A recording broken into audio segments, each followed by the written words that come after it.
Pemirsa, masih bersama Indonesia Lawyers Club. Sekarang saya mau ke Pak Sopian Sitepu, pengacara Satono. Langsung aja. Terima kasih. Selamat malam pada semuanya. Perlu kami jelaskan sebagaimana yang sudah diutarakan oleh Bang Ilyas tadi bahwa ini juga Bupati yang Bapak pegang, Bupati Lampung Timur. Lampung Timur. Katanya konbom datang, tiba-tiba sakit mendadak. Ya, bukan itu, memang dia belum pasti datang, jadi memang tidak datang. Ya. Silakan. Jadi perlu dijelaskan terhadap penempatan dana Pemda Lampung Timur di BPR Tripanca. Ini adalah penempatan lanjutan. Artinya, sebelum Bapak Satono menjabat sebagai bupati sebelumnya juga sudah menempatkan di bank BPR ini. BPR ini menurut penilaian Bank Indonesia adalah bank yang sehat. Bahkan pernah terbaik nomor 3 di Indonesia. Untuk BPR? Untuk BPR. Gak mungkin terbaik dibanding ASBC, Amerika. Ya, saya katakan untuk BPR. Betul. Nah, jadi tapi tetap terbaik. Ya, terbaik untuk kelas BPR. Itu kalau di sepak bola namanya kelas cacing. Nah, itu menurut Bang Kan. Jadi bukan, itu jadi penempatan yang dilakukan ini adalah berdasarkan telahan yang cukup mendalam. Sekarang kalau saya jadi bupati, saya nggak akan berani naruh duit di BPR itu. Jadi orang namanya bang. Jadi selama 4 tahun dari 2005 sampai 2008 itu lancar. Baik penabungan maupun penarikan tidak ada persoalan. Nah, oleh karena itu investasi yang banyak dibawa kabur itu juga lancar, Pak, bertahun-tahun. Oleh karena tapi habis itu lari. Enggak, seandainya duit pribadi dia sekian miliar, berani enggak dia taruh di situ?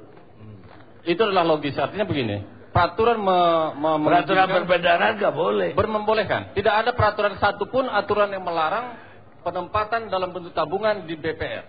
Oleh karena itu, pada saat penyidikan pun kami minta pasal apa yang dilanggar? Apa motifnya uang negara itu ditaruh di BPR? Untuk bunganya memang paling tinggi dan itu sudah dibuktikan dan itu sah dan ini adalah dijamin oleh LPS. Penempatan ini adalah dijamin oleh LPS. Nah, oleh karena itu selama proses tidak ada persoalan, maka dalam proses penyidikan pun, berapa uang yang hilang ketika bank itu dinyatakan bangkrut? Itu masih dijamin LPS. Sampai sekarang dalam proses likuidasi. Ya, berapa yang duit Lampung Timur di situ? Itu ada 100 miliar. Iya. Iya. Dan itu masih dijamin oleh LPS. Nah, dalam prosesnya pun tidak ada dasar hukum yang melarang penempatan bank di BPR tersebut.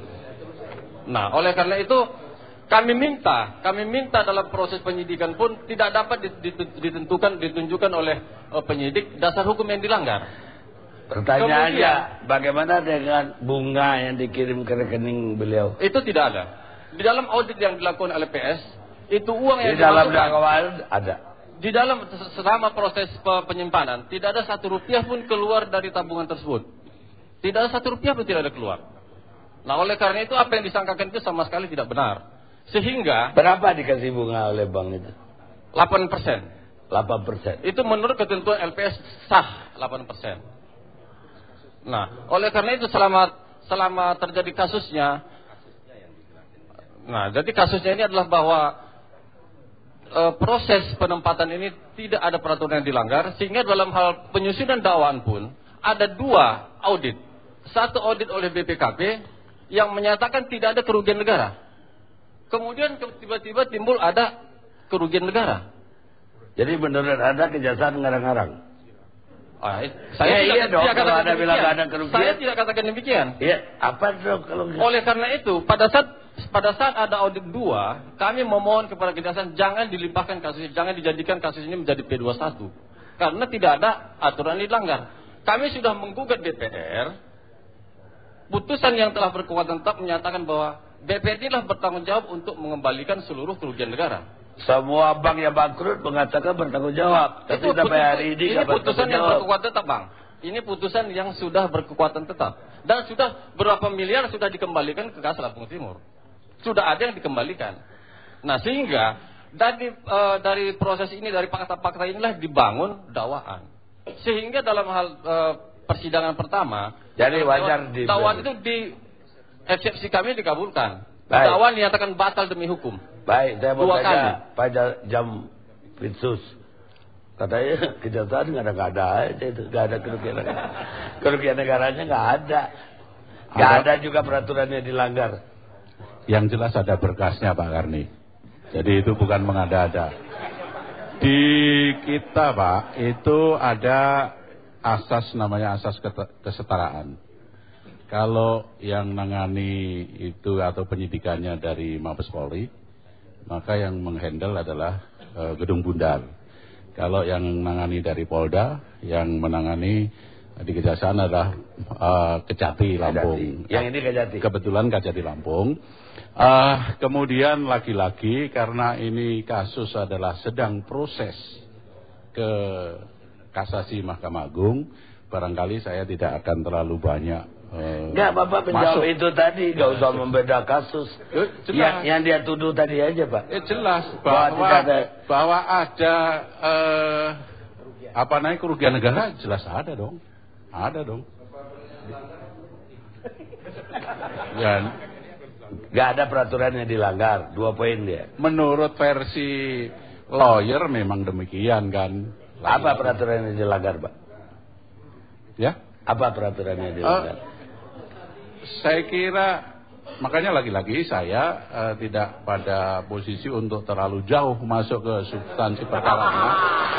Ya, sebab yang jelas kalau tindak pidana korupsi itu kan ada unsur melawan hukum, menguntungkan diri sendiri. Saya nggak nanya. Ya. Dalam kasus ini ada eksaminasi nggak terhadap jaksanya, Kejaksaan Tingginya, oleh Kejaksaan Agung? Dari Kejaksaan Agung.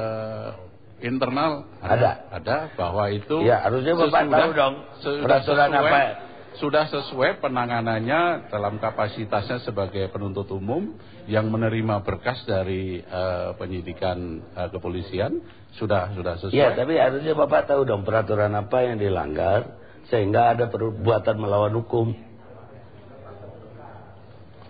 Nah itu harus dilihat dari dakwanya Pak. Dakwanya mungkin Bapak nggak hafal kali. Ya. Baik, pemirsa, kita istirahat sejenak.